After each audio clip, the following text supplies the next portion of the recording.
마태복음 24장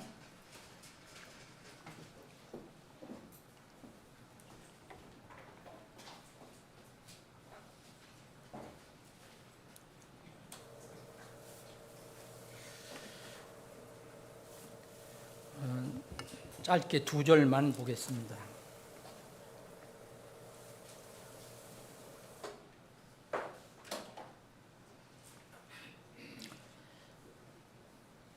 자, 주님께서 이렇게 올리브산에서 제자들에게 마지막 때에 무슨 일이 일어날 것인가 이것을 질문을 받으셨을 때 하신 말씀입니다. 자, 제가 한 절 더 읽겠습니다. 8절 보면 이 모든 것이 고통의 시작이니라. 9절 그때에 그들이 너희를 넘겨줘 괴롭게 하며 너희를 죽이리니 너희가 내 이름으로 인하여 모든 민족들에게 미움을 받으리라.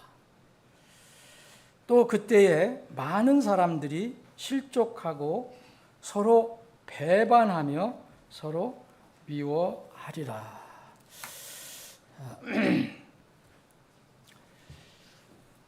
아버지 하나님, 오늘도 저희들에게 이 복된 주일을 허락해 주시고 구원의 기쁨, 감격, 감사로 주님을 경배하고 찬양할 수 있는 이 특권을 주심을 감사합니다.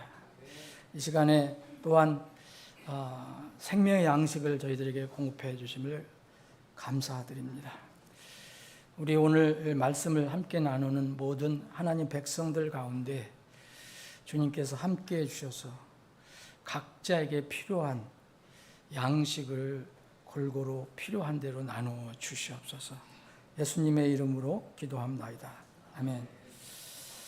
오늘도 이렇게 계속해서 이 시리즈로 할 때는 좀 불편하신 분도 있고 저도 준비하기가 좀 불편하지만 이 PPT로 하는 걸로 하겠습니다.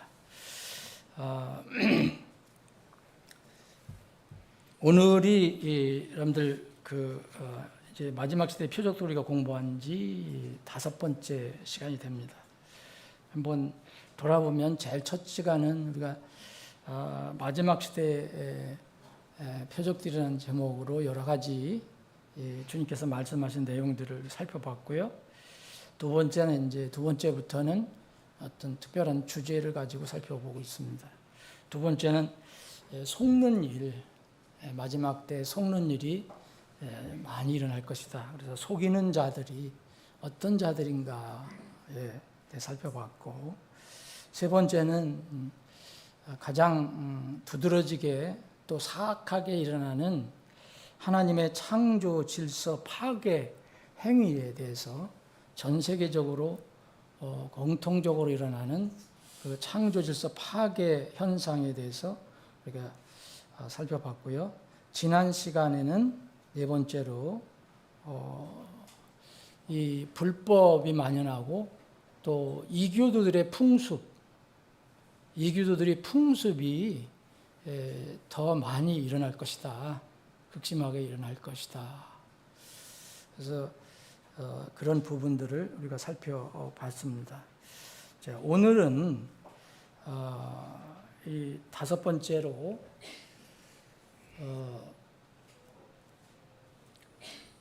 반유대주의와 세계정부의 탄생이라는 그런 제목으로 살펴보기를 원합니다. 이 지금 여러분들 아시는 것처럼 우리 주위에는 계속해서 전쟁들 이야기가 계속 나오고 있고 전쟁들의 소문도 일어나고 있습니다. 소문이라는 것은 실제 나는 것이 일어난 것은 아니지만 일어날 것이다라고 하는 이야기를 얘기하는 거죠. 이 전쟁은 국가 간의 싸움뿐만 아니라 성경 예언에 의하면 한 나라 안에서 민족 간의 싸움도 포함해서 말하고 있습니다. 이와 동시에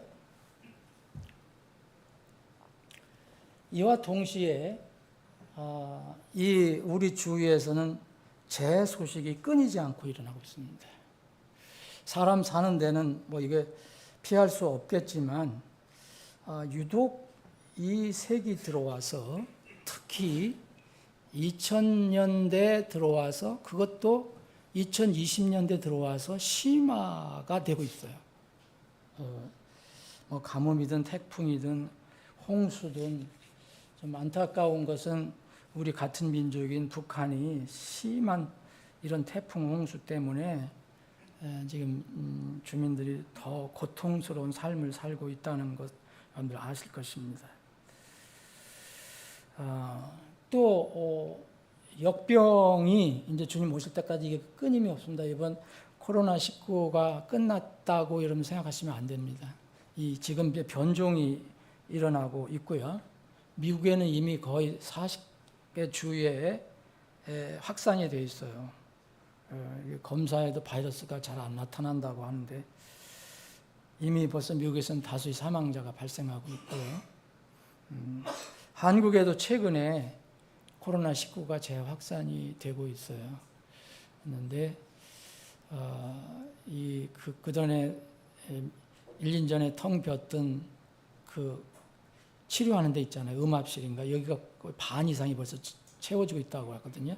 그래서 특히 연로하신 분들은 이렇게 건강관리에 좀 유의를 하셔야 될 것 같습니다.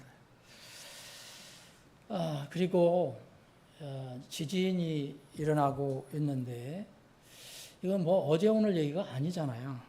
근데 제가 말씀드리는 것은 이게 빈도수와 그 내용입니다. 얼마나 자주 일어나고 또 그게 심화가 되느냐 이 문제예요. 이게 세계 도처에서 일어나는데 이게 하도 뉴스가 나오니까 잘 이게 발표도 안 되고 근데 이제 우리 미국에서 일어나면 금방 우리한테 연락이 오잖아요.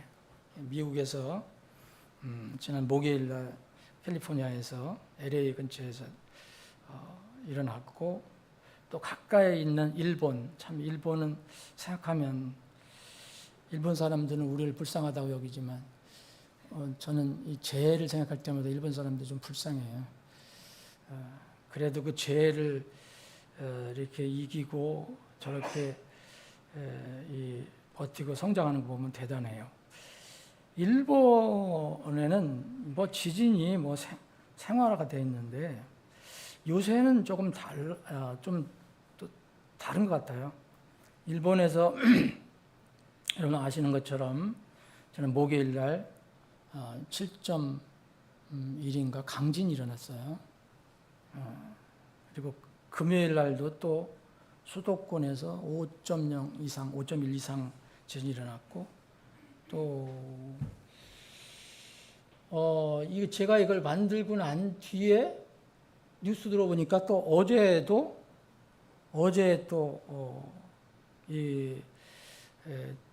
지진이 또 6점 얼마가 또 일어났더라고요. 그러니까 목금 또 계속 일어나는데 보니까 금년 들어와서 심한데 금년 1월부터 5.0 이상 지진이 매월 일어나고 2월과 4월에는 5번 이상 일어났어요. 우리는 관심이 없잖아요. 그런 거에 대해서. 근데 이제 이번에 지금 여러분들 뉴스 들어서 아시겠지만 이번 지진은 뭐의 전조라고 얘기를 합니다. 그래서 얘기하면 난카이 트로프 대지진이라고 해서 난카이는 이제 일본의 남해를 말하는 거고 우리도 남해가 있지만 일본도 남해가 있잖아요. 그 트로프라는 것은 여물통처럼 구유통처럼 깊게 길게 이렇게 파져 있는 거. 그래서 이거를 이제 바다라면 해구를 얘기하는데 긴 저기 도쿄 밑에서부터 여기 가고시마인가 미야자키까지 그 바다 앞에 남해에 깊게 파인 그런 해구가 있는데 여기 이것이 연결된 어떤 그 지진이 일어난다는 거죠. 이게 대지진인데 일본 사람이 이번에 발표한 것, 일본 그 정부에서 발표한 것, 이게 일주일 동안 당분간은 이걸 주의를 기울이라 그러는데 만약 이 난카이 카타스트로프 대지진이 일어나면 자기들이 발표하는 게 20만 내지 30만 명이 죽는다는 거예요.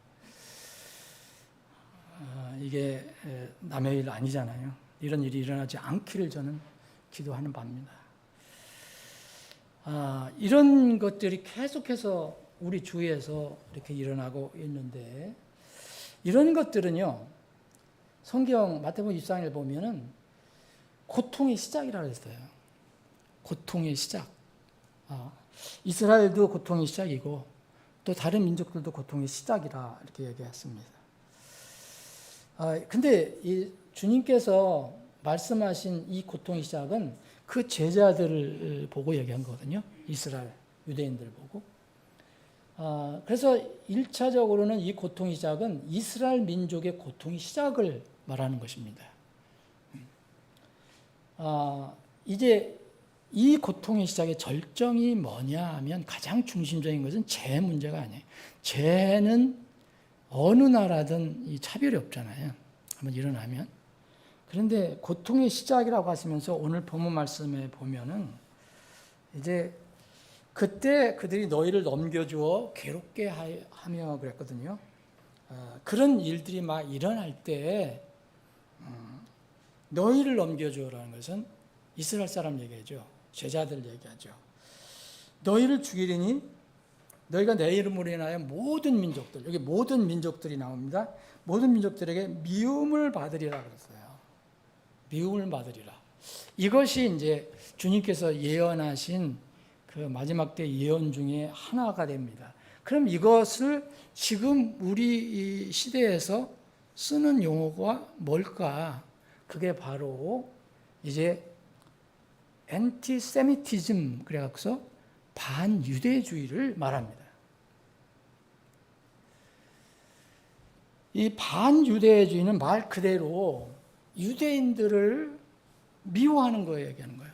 유대인들을 미워하는 거. 그런데 여기서 주님께서 뭐라 했어요?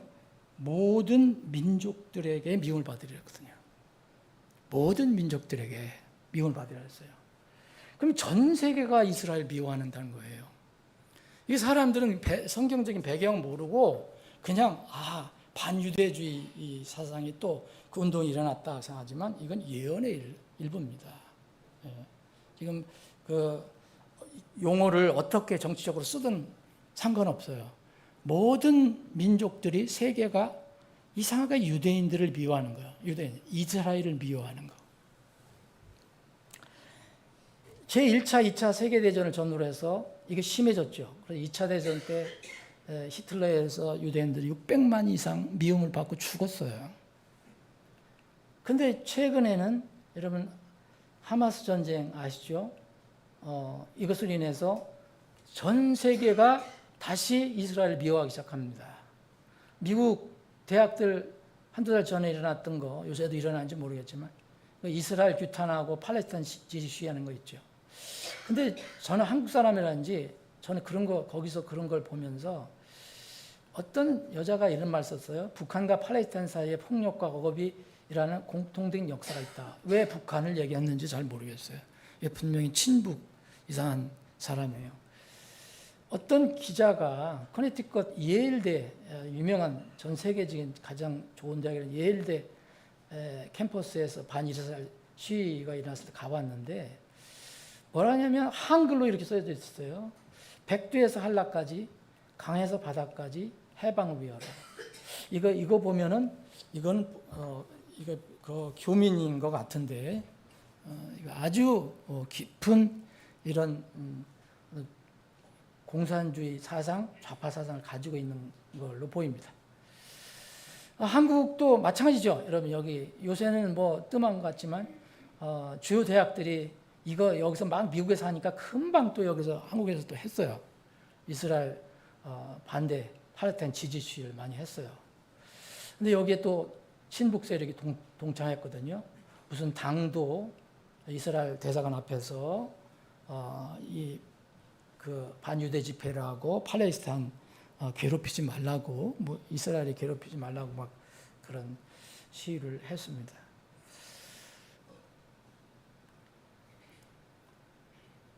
그런데요, 자, 재미있는 것은, 그리고 참 이게 세상이 원래 그렇게 돌아가는 거지만, 여러분, 그래서 믿는 것은 성경뿐이 없다는 것을 늘 생각하셔야 돼요.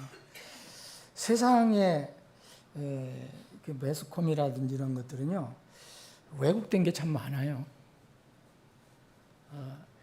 신기한 것은요, 이 전쟁이 왜 일어났죠? 반유대주의, 이 지금 운동이 일어나게 된 그 동기가 뭡니까?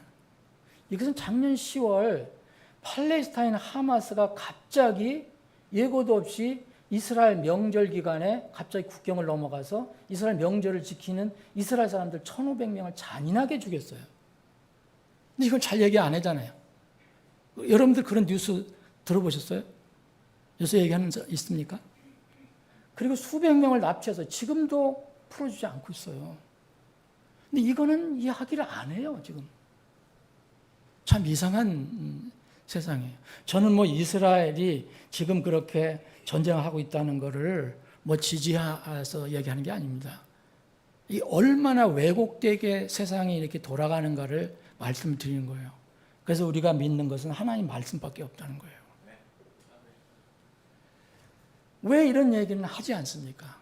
이 전쟁의 이 발단은 거기서 시작됐는데 이스라엘이 먼저 전쟁 걸은 게 아니잖아요. 이거에 대해서는, 이런 잔인한 거에 대해서는 아무도 얘기하지 않습니다. 또 우리나라에서 대학생들이든 미국 대학생들이든 뭐 친북 단체들이든 이런 거에 대해서는 김정은 정권 얼마나 만행이 심한지 여러분들 아시죠? 북한 주민 인권에 대해서 전혀 말하지 않아요. 뭐 이상하지 않아요? 무슨 당은 김정은 정권의 이 인권 탄압에는 전혀 말을 하지 않아요. 한 번도 말하지 않습니다.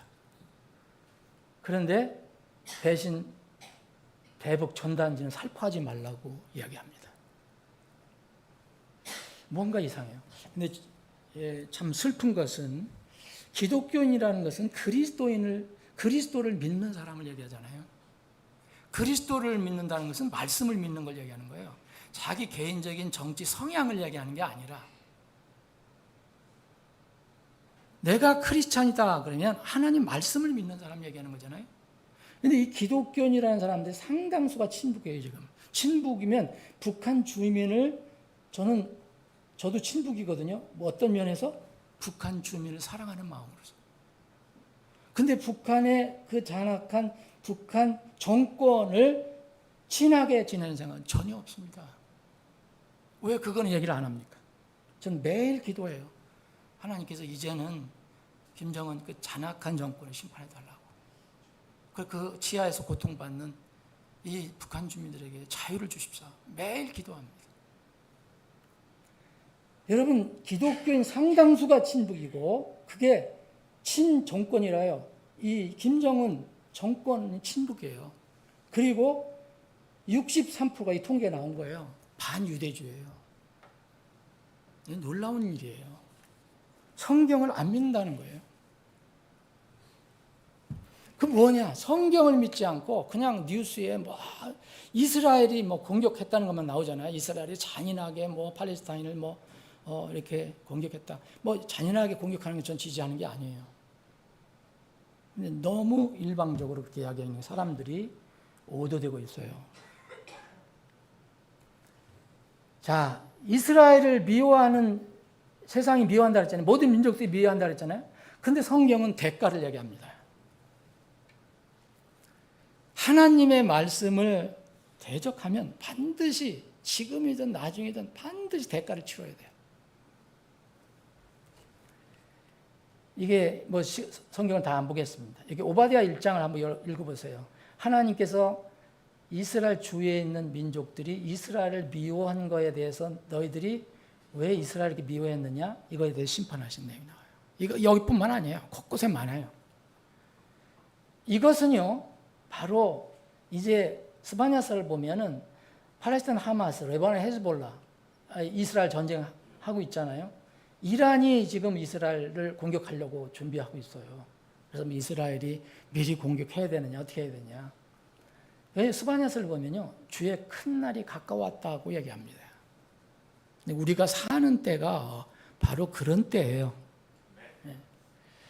이스라엘 주위에는 모든 아랍 이슬람 국가들, 투르키, 이집트, 요르단, 레바논, 이라크, 시리아, 예멘 뭐 다 이런 이슬람 국가로 아주 이스라엘 미워하는 국가들로 이렇게 둘러싸여 있어요. 근데 이런 말씀이 여러 군데 나오는데 특히 에스겔서만 봐도 여러분 이들이 연합을 해서 이스라엘을 공격하잖아요. 공격해요. 분명히 공격해서 이스라엘이 큰 피해도 있고 뭐 큰 재앙도 있어요. 그런데 결과는요. 승패는 정해져 있어요. 성경에는. 누가 이깁니까? 이스라엘이 이기도록 되어 있어요. 왜냐하면 이스라엘이 힘이 있어서 그런 게 아니에요. 하나님께서 이 이스라엘 적을 물리치기 때문에 그래요. 그러니까 여러분들이 혹시 여러분들 중에 이 세상의 어떤 여론을 듣고 이스라엘 미워하는 사람이 있으면 빨리 마음을 바꾸셔야 돼요. 이 고개 전쟁, 아마겟돈 전쟁, 뭐 이런 전쟁이든 뭐 이런 성경에 예언됐잖아요. 그리고 지금 이란을 비롯해서 아랍 국가들이 공언하는 게 있어요. 이스라엘은 이 땅에서 아주 완전히 사라져야 된다. 완전 제거돼야 된다. 라고 얘기해야 되잖아요. 근데 이들이 공언하는 이스라엘이 망해서 사라지는 일은 절대 일어나지 않습니다. 만약 여러분들이 그걸 믿는다면 여러분들이 믿는 하나님은요. 우리에게 거짓말 하시는 거예요. 그렇게 된다면 하나님이 이 인간들에 의해서 지시는 경우가 되는 거고 또 하나님의 말씀은 여기까지 수많은 말씀 중에서 하나님께서 이스라엘을 심판하신 경우도 나와요. 그런데 이스라엘은 내가 심판할 것이니 너희들이 손을 대지 말라 그래요. 그런데 이 주변 민족들이 세계 민족들이 이스라엘 미워하고 이스라엘을 괴롭히거든요. 아주 없애버리려고 하거든요. 그런데 그런 일은 일어날 수가 없어요. 하나님의 말씀은 이스라엘이 때로는 하나님으로부터 심판도 받지만 절대 이스라엘이 하나님 말씀에서는 사라지지가 않아요. 천년왕국의 주민족은 이스라엘입니다.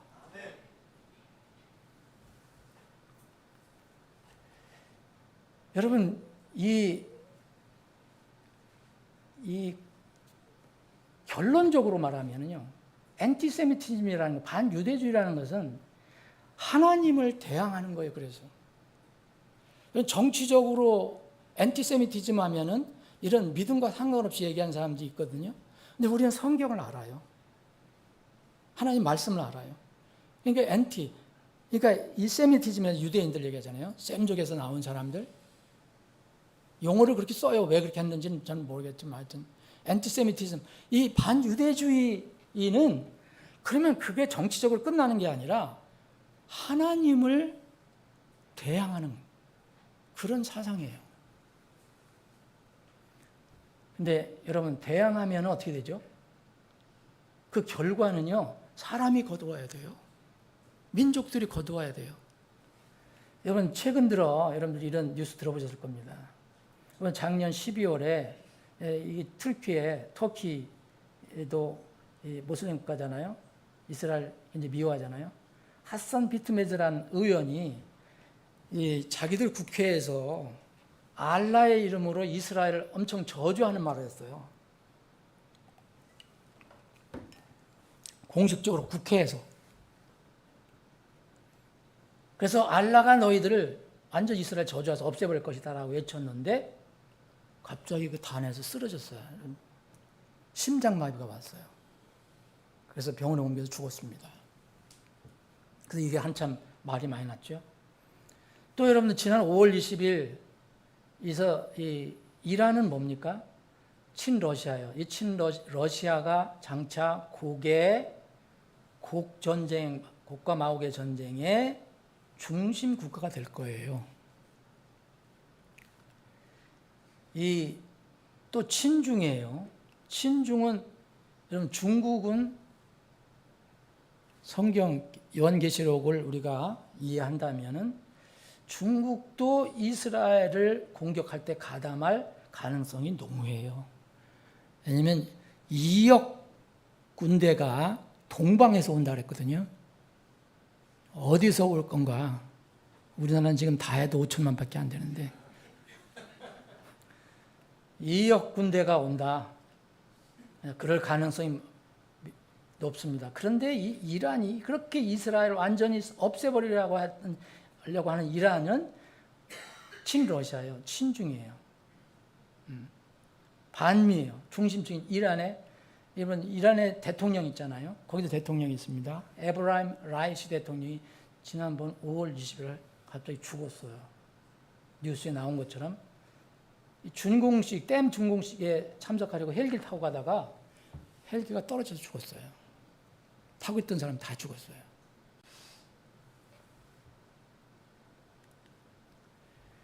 여러분, 이거는 제가 그래서 그런 결과가 났다라고 말씀드린 게 아니에요.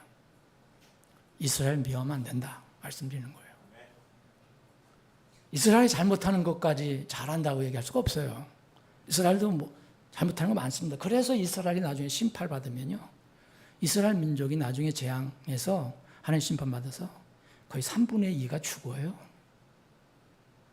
그러나 이스라엘은 절대 사라지지 않습니다. 여러분, 하나님께서 이스라엘하고 약속하신 게 있어요. 아브라함을 세우시고 아브라함에게 무슨 약속을 하셨느냐 하면, 여러분 여러 번 우리가 이거 살펴본 건데, 창세기 12장에 보면 하나님께서 아브라함을 부르시는 내용이 나와요. 아브라함이 이스라엘의 이 할아버지잖아요. 조상이잖아요. 이스라엘이 아브라함으로부터 생긴 거잖아요. 그러면서 하나님께서 무조건적으로 아브라함을 부르시면서 너를 축복하는 자들에게 내가 복을 주겠다. 아브라함을 축복하는 자에게. 그리고 너를 저주하는 자에게는 내가 저주를 내리겠다 그랬어요. 여러분, 창세기 12장 3절 읽어보세요. 그러면서 내 안에서 땅의 모든 민족들이 복을 받으리라 그랬어요. 이게 예언이에요, 예언. 계속 주님이 오실 때까지 계속 이루어지는 거예요, 이게. 그러면 이 아브라함을 저주하는 자에게는 아브라함을 저주하는 사람을 저주할 만한 힘이 없어요.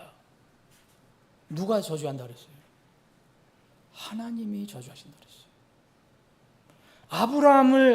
아브라함이 복을 받도록 그렇게 축복하는 자들에게는 아브라함이 힘이 있어서 그 사람들을, 그 민족들을 복을 주는 게 아니라 하나님께서 내가 복을 주겠다 그랬어요. 여기서는 하나님이 중심이에요. 여러분, 이 신명기 32장 9절에 보면 하나님께서 이스라엘을 어떻게 표현하셨냐면,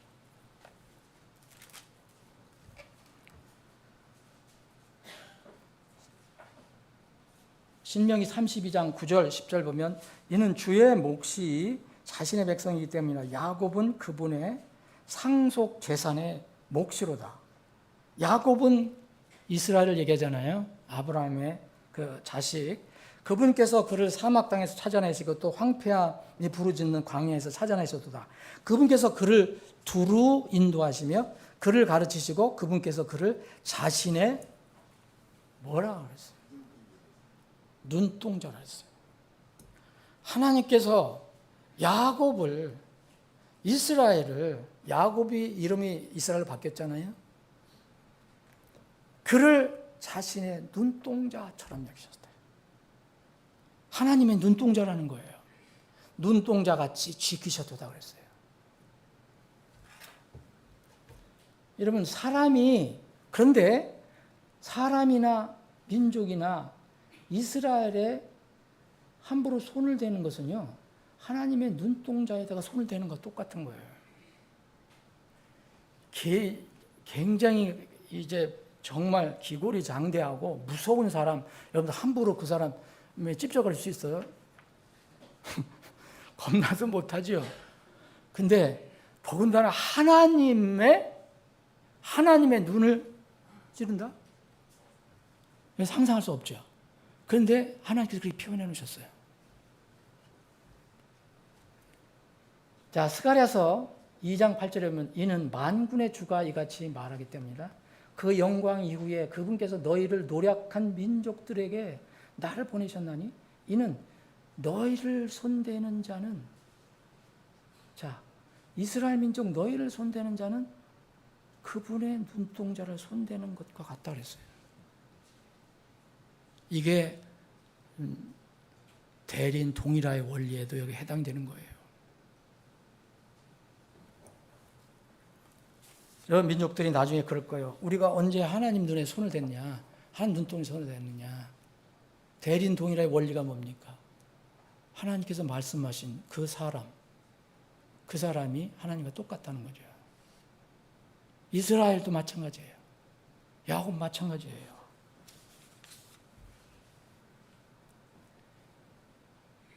마지막 때 이스라엘은요, 그런데 여러분 스가랴서 12장을 보면은요, 이스라엘이요, 이 모든 백성에게 떨게 만드는 잔이 되게 하신다고 하나님께서 말씀하셨어요. 이스라엘을, 예루살렘을 이렇게 만드신다는 거예요.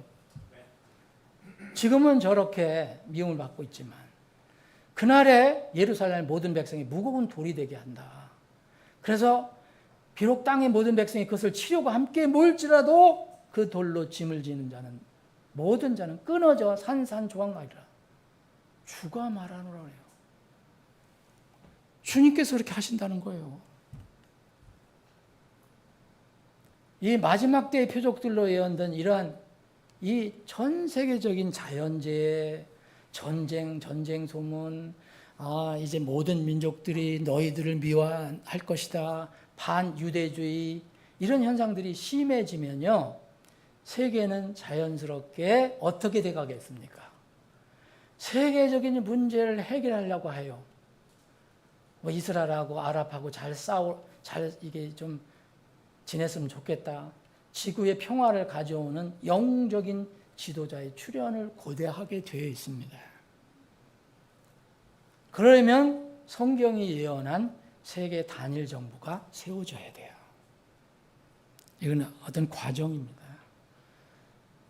여러분, 이런 일이 이루어지지 않으면요, 성경 예언이 이상해져 가요.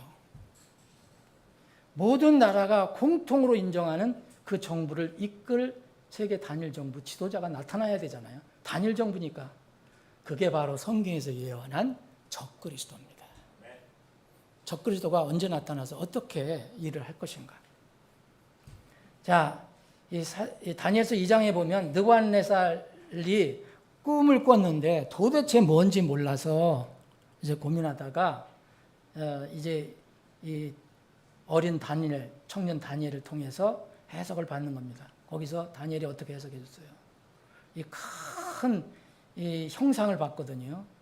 그거를 설명해 줍니다. 엉금머리, 이거 이제 하나님께서는 이 세상 역사에서 다니엘, 이 느부갓네살의 꾼 꿈을 근거로 한다면 이 세상에 수많은 나라들이 명멸됐지만 이 성경 예언에 의하면은 5나라밖에 나오지 않습니다. 5나라. 첫 번째는 이 정금머리, 금으로 된 머리, 이건 바빌로니아예요. 그때 느부갓네살 왕이에요. 근데 최고의 절정기 있었던 바빌로니아. 그리고 다음에 여기 은가슴과 발은 메데 페르시아예요. 느부갓네살 다음에 그 다음 왕 뒤에 바빌로니아가 무너지잖아요. 메데 민족하고 페르시아 민족이 연합한 메데 페르시아 인해서 이게 무너집니다. 그런데 이것만 못하다는 거죠. 은가슴과 발.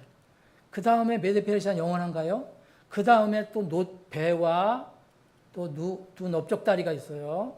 여기에 의해서 무너져요. 그리스예요. 헬라 제국. 네 번째는 바로 이 부분인데 새 2다리가 되어있어요. 2다리. 그리고 이 발은 새와 흙이 섞인 그런 발이야. 발. 이게 이 다니엘이 해석한 느부갓네살이 꾼 꿈에 나오는 세계 많은 나라가 있지만 대표적인 4개 나라입니다. 그런데 한 나라가 세워져요. 이 나라 다음에 한 나라가. 그러면 이 느부갓네살 왕이 본 그 형상 다음에 세워지는 나라가 있어요. 그럼 전체 나라가 5개 나라는 거예요. 여기서는.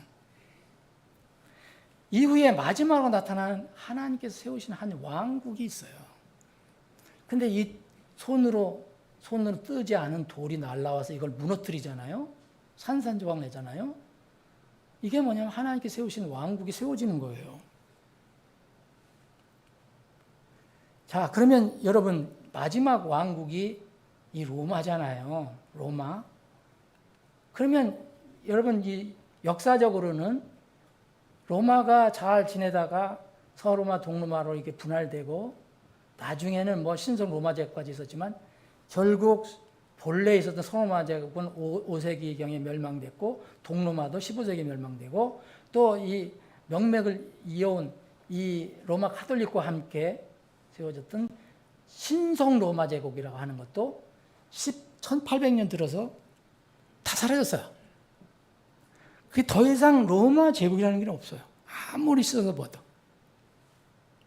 그런데 성경은요, 로마 제국이 마지막 왕국이라고 그래요. 성경에서는. 그 다음에 그리스도의 왕국을 예언해요. 그럼 지금 여러분 로마 제국 없잖아요. 그렇다면요, 하늘의 왕국이 세워지기 전에 이미 멸망한 로마의 제국 같은 성격의 마지막 인간 정부가 있어야 한다는 결론이 나오는 거예요. 이 나라가 세워지는 거죠. 지금 뭐 200 몇 개국이 있지만 바로 그 정부가 성경이 예언한 이제 적그리스도가 최고 통치자가 되는 세계 단일 통합 정부라는 거예요. 이 적그리스도와 그의 왕국이 나타나기 전에 먼저 진행돼야 할 현상이 있습니다. 그게 바로 글로벌리즘이에요. 제가 마지막 때에 이제 표적들 중에서 오늘 말씀드리는 내용이에요. 여러분, 이 세계 단일 정부가 세워지려면 갑자기 어느 날 갑자기 세워지는 게 아니잖아요. 이미 세계에 그런 움직임이 있고 세계 민족들도 거기에 어느 정도 동의가 될 때 이루어지는 거예요. 이게 글로벌리즘이라는 것은 경제적으로도 쓰고 여러 가지 쓰지만 우리가 성경적으로 보면은요, 이게 영적인 세계가 통합되는 그런 것을 얘기하는 거죠. 영적으로. 글로벌리즘을 이제 우리가 전 세계주의로도 얘기할 수도 있고 범세계주의, 세계통합주의, 전지구주의라고도 얘기할 수 있는데 로컬리즘과 대칭되는 겁니다. 로컬리즘. 이건 지역주의 혹은 여러분 민족주의 있죠. 내셔널리즘. 이거하고 이제 대칭되는 거예요. 지금도 이제 예를 들어서 미국의 그 트럼프 같은 사람은 민족주의를 내걸는 거예요. 미국이 최고다. 미국 민족. 그래서 그 세계 정부를 버틴다고 하는데 모르겠어요. 어떻게든지 세계 모든 국가를 국경을 넘어 하나의 공동체 혹은 하나의 정부나 국가로 만드는 운동이에요. 이게 글로벌리즘이. 이거 물론 이런 어떤 정치적인 것, 영적인 개념으로 쓰지 않고 그냥 어떤 경제적으로, 사회적으로, 문화적으로 쓰는 경우도 있어요. 이제 시장, 경제적으로 시장의 세계주의도 나오고요. 마켓 글로벌리즘. 기술 세계주의도 요새 나와요. 문화 세계주의도 나오고. 근데 저는 이제 눈여겨보는 것이 이겁니다. 여러분, 성경에 보면 마지막 이제 계시록 13장에 보면 두 짐승이 나오잖아요. 바다에서 올라오는 짐승이 나오고 그리고 땅에서 나오는 짐승이 있어요. 이 땅에서 나오는 짐승은요, 이 엉뚱하게도 이게 종교인데 이 짐승, 그 사악한 짐승을 경배해요. 짐승을 지지해요. 그게 바로 이제 저는 믿기로는 이게 세계 종교주의, 지금 세계 종교주의가 지금 많이 일어나고 있거든요. 종교, 교회 일치 통합을 하자 이거예요. 이번 10월에 인천 어디에서 인천은 어디죠? 거기서 신도시 이름이 뭐예요? 송도에서 로잔 대회가 열려요. 이거 비슷한 거예요. 겉으로는 하지만 다 뒤로는 다 누구든지 다 연합하자는 거예요. 저는 이것을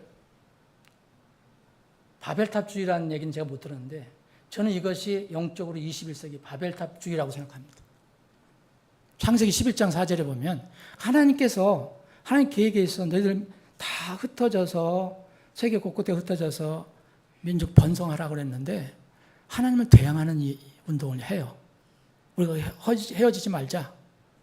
그래서 그걸 쌓은 것이 뭐예요? 바벨탑이잖아요.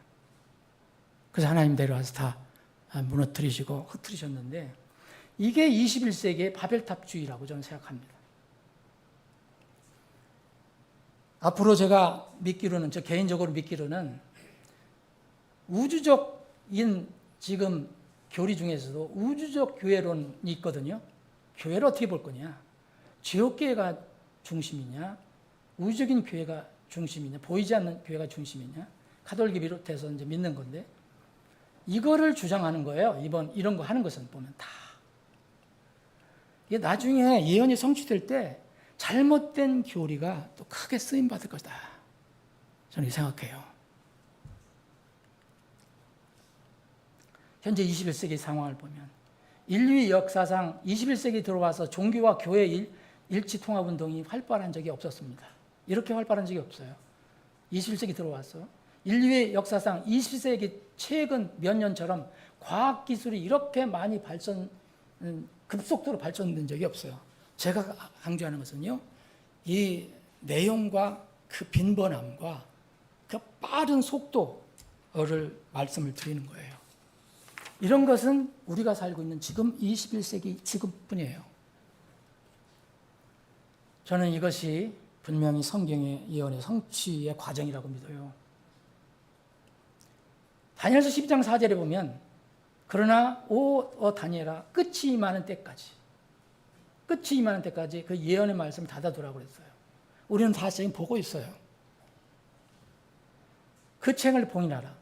많은 사람들이 이리저리 달릴 것이며 또 지식이 증가하리라. 예언이거든요. 끝이 올 때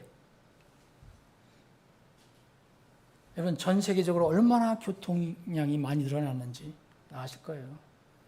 그거 잘 모르시면 저기 인천공항에 한번 갔다 오세요.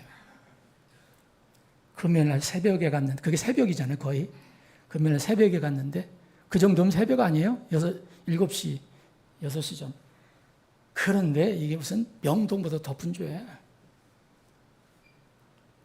연구에 의하면요 1900년대까지 인류 역사가 시작된 이후 1900년대까지 인간의 지식이 2배로 늘어나는데 100년이 걸렸다고 해요. 제가 연구한 거 아니에요. 이거 학자들이 연구한 거니까. 그런데 1950년대 20세기 후반부터는 25년마다 지식이 2배로 증가해요. 2000년대 들어와서는 21세기 들어와서는 인터넷의 대중화로 인해서 인간의 지식이 매년 2배로 증가해요. 100년이 25년, 또 이 25년이 1년. 지금은 어떻게 되는지 아십니까, 여러분? 지금은 지식이 2배로 증가하는데 하루 내지 이틀 내지 3일밖에 안 걸린대요. 엄청난 그런 것들이 많이 지금 개발되고 쏟아지고 있어요.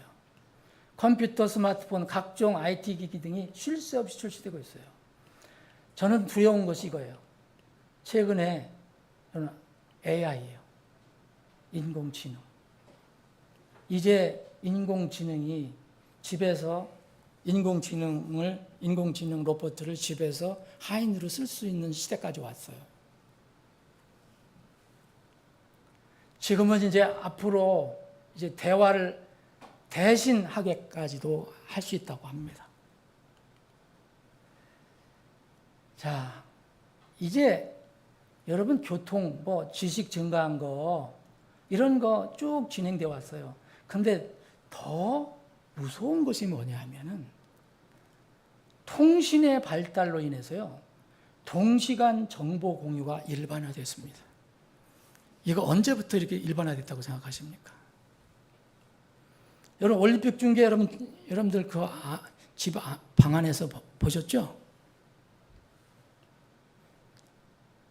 세계 어느 곳에서의 사건 그대로 중계가 돼요.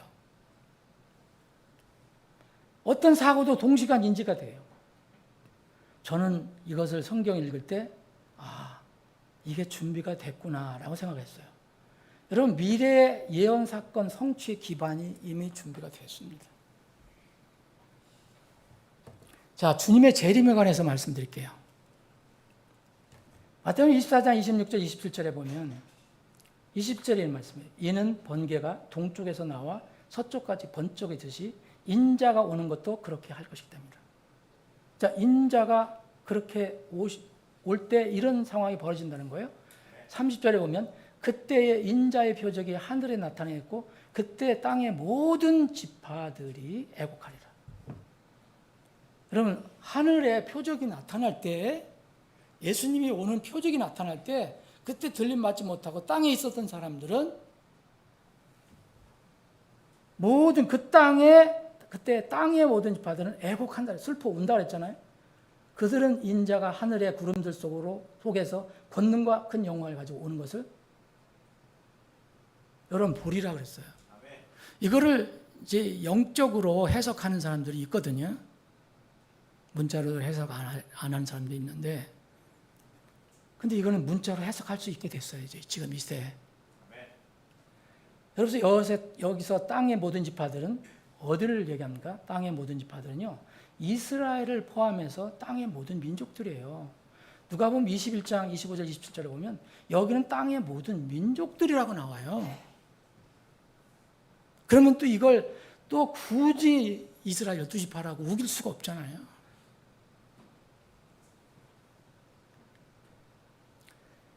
여러분 대환란 중에 또 하나의 사건입니다. 대환란 중에 두 증이 나타나요. 요한계시록 보면 이 두 증인이 뭐를 얘기하느냐면은 그때 이 땅에 남아있는 사람들에게 하나님 말씀을 전하는데 뭐라고 되어 있느냐면 그 백성과 족속들과 언어들과 민족들에 속한 자들, 이들이 바로 땅에 거하는 자들이에요.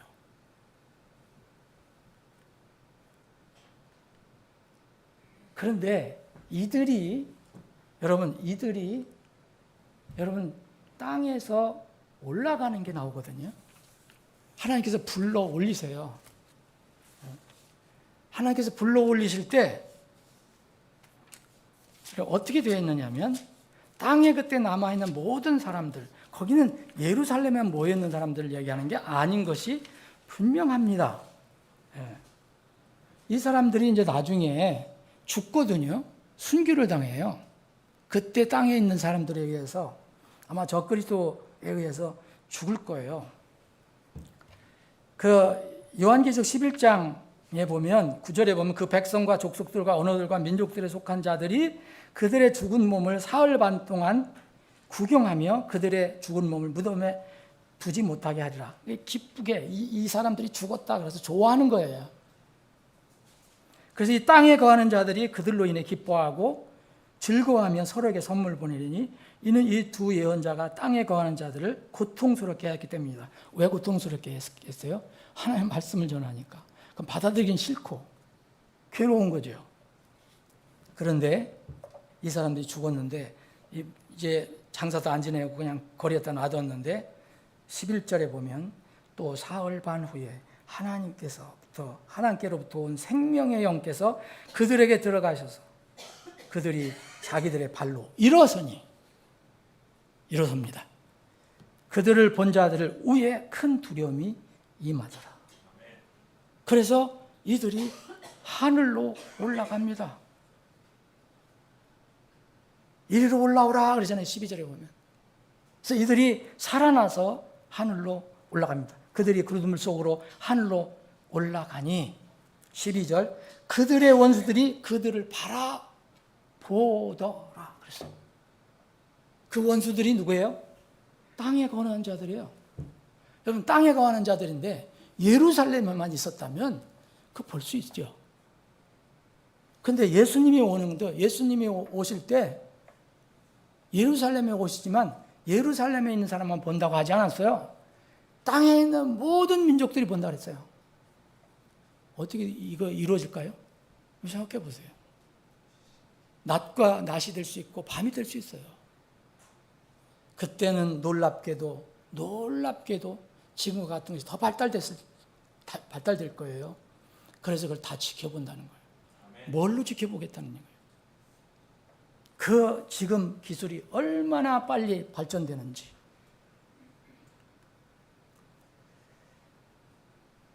여러분, 이제 또 하나, 이게 뭐가, 제가,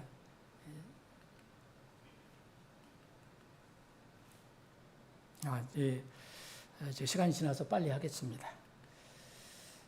자, 어떤 사람들이 이 세계 정부가 들어서려면 그건 패권 국가인 미국이 어떻게 되느냐에 대해서 많이 얘기를 해요. 근데 그 부분은 지금 시간이 됐으니까 다음 기회가 있으면 말씀드리고, 이제 말씀을 정리를 해보겠습니다. 이제 지금 우리 생각으로는 모든 것이 지금 우리 현상에 보면 나라들이 있고, 저는 미국과 같은 강대한 나라가 있고, 그런데 어떻게 세계 정부가 세워져? 근데 나중에 자세히 말씀드리면 미국은 성경 예언 속에 없습니다.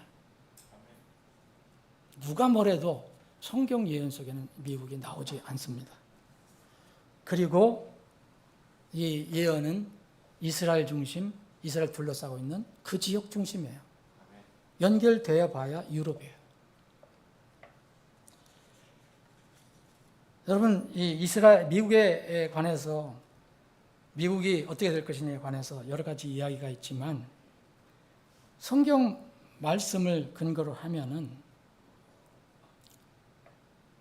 미국이 그때 주님이 오실 때는 존재하지 않거나 해체되거나 아니면 전혀 영향력이 없는 일개 민족으로, 나라로 떨어지거나 그런 상태로 될 것이다 라고 믿는 것이 아마 옳을 것입니다. 그런데 미국이 왜 이렇게 돼가고 있느냐? 미국은 성경 위에 세워진 나라예요. 성경의 가치를 이제 존중하고, 또 아브라함의 후손들을 지지했어요. 이 건국 초기부터. 그런데 이제 점점 미국은 성경 위에 세워진 나라가 아니라 성경을 버리는 나라가 됐어요. 이제는 이스라엘도 전처럼 그렇게 지지하지 않습니다. 아시는 것처럼. 하나님께서 약속해 주셨잖아요. 하나님의 눈동자를 건드리면 안 된다. 아브라함을 축복하면 내가 축복하는 자를 내가 복을 주겠다 그랬어요. 아브라함을 저주하면 내가 그 저주하는 자를 저주하겠다 그랬어요. 미국이 여러분 지금 반유대주의 운동이 아주 심하게 일어나고 있어요. 좌파 진영에서 더 말할 것도 없어요. 이게 어떻게 될 것인가? 성경에 미국이 나오지 않는 것을 보면은 이제는 미국이 전혀 영향력을 끼칠 수 없는 나라로 떨어지지 않겠나. 지금 미국은 배도하고 있어요, 영적으로. 지금은 이스라엘 전처럼 지지하지 않는 것뿐만 아니라 다른 나라들 앞장서서 하나님 말씀을 대적하는 일을 하고 있어요. 거기서 시작하면 다른 나라에 파급이 돼요. 동성애든 낙태든 모든 이 창조 질서를 파괴하는 건 거기가 제일 극심해요. 저는 하나님의 복을 잃어버릴 수밖에 없다고 생각합니다.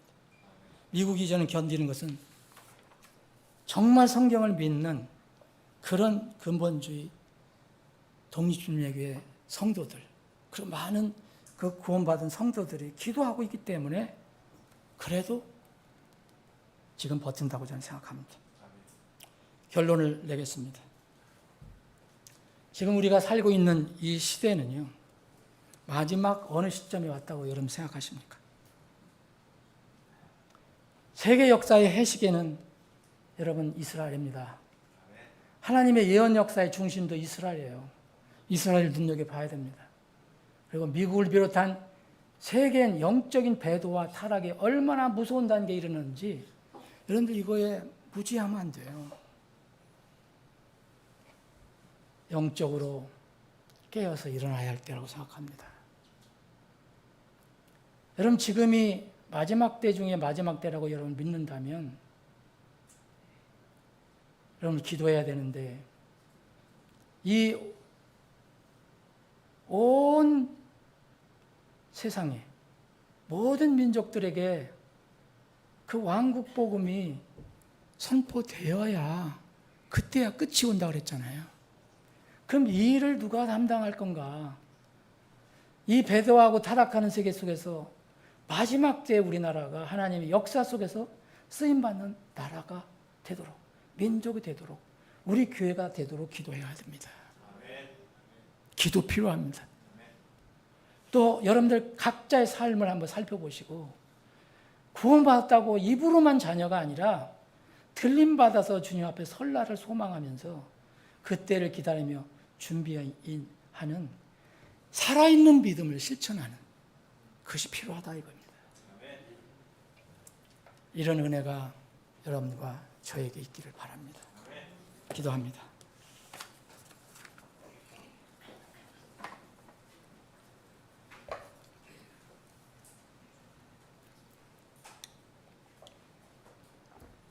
여러분 각자 기도한 시간을 가져보시기 바랍니다.